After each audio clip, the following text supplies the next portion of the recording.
Julien, vous êtes chef de l'inspection générale de la police nationale. Vous avez la parole. Peut-être une première réaction sur ce que vient de dire Claire Hédon et qui doit forcément vous interpeller en plusieurs points. Bien sûr, monsieur le ministre, madame la professeure de droit, monsieur le préfet de police, monsieur le directeur général, mesdames et messieurs, effectivement, les propositions de madame Hédon, la petite réunion nous avons eue, peut-être récemment, nous avons pu discuter, échanger là-dessus. Mes propositions rejoignent un petit peu ce qu'elle nous a dit à propos du rapport annuel de l'IGPN qui doit être amélioré et qui doit être complété. Donc, sur la transparence, le contrôle des agents et le bon fonctionnement des services garantit aux citoyens un service public de la sécurité soucieux d'efficacité, tout en étant respectueux des règles déontologiques et des libertés.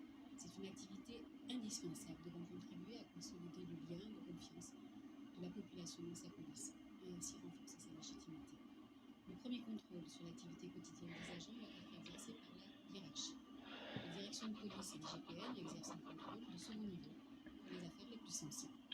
L'IGPN ne traite à ce titre, comme vous l'avez fait remarquer, qu'une partie marginale des affaires étant en cause des agents de la police nationale.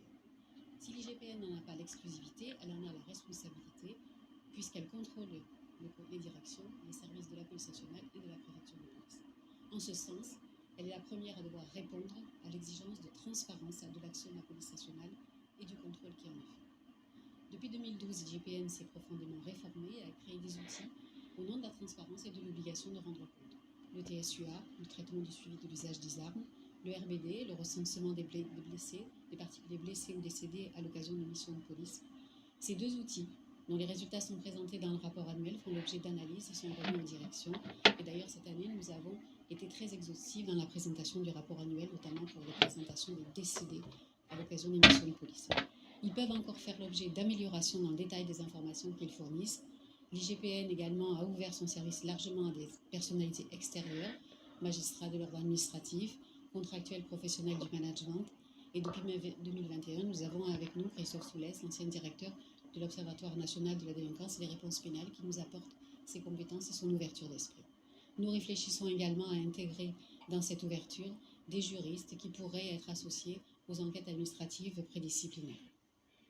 L'une des pièces maîtresses de la réforme de 2013 est la création de la plateforme de signalement, la PFS, qui est ouverte au public et le symbole de la mise en œuvre d'un contrôle qualité du service public de la police nationale. 5420 signalements y ont été déposés en 2020 avec une augmentation de 13%. Nous devons poursuivre nos efforts, et nous en sommes conscients, sur la communication des suites données à ces signalements. L'IGPN publie et présente son rapport annuel depuis 2012 à la presse. Ce rapport relate l'activité de l'IGPN, certes, mais ne reflète pas l'exhaustivité de l'action des services de police dans le domaine de la déontologie. Et comme vous l'avez souligné, Madame la défenseure des droits, il devrait être complété par un rapport annuel spécifique sur le contrôle de la déontologie de la police nationale. Cela permettrait de présenter l'ensemble des manquements relevés et des suites disciplinaires et judiciaires données et d'en tirer les conséquences et les conclusions pour une amélioration du fonctionnement des services et des pratiques professionnelles des agents. Je réunirai prochainement le CEDPL, le comité d'évaluation de la déontologie de la police nationale, composé de personnalités extérieures dont vous-même, de magistrats, d'experts, d'avocats, de journalistes, de policiers, et qui deviendra un véritable espace d'échange et de réflexion sur les pratiques policières et sur l'évolution des doctrines d'emploi.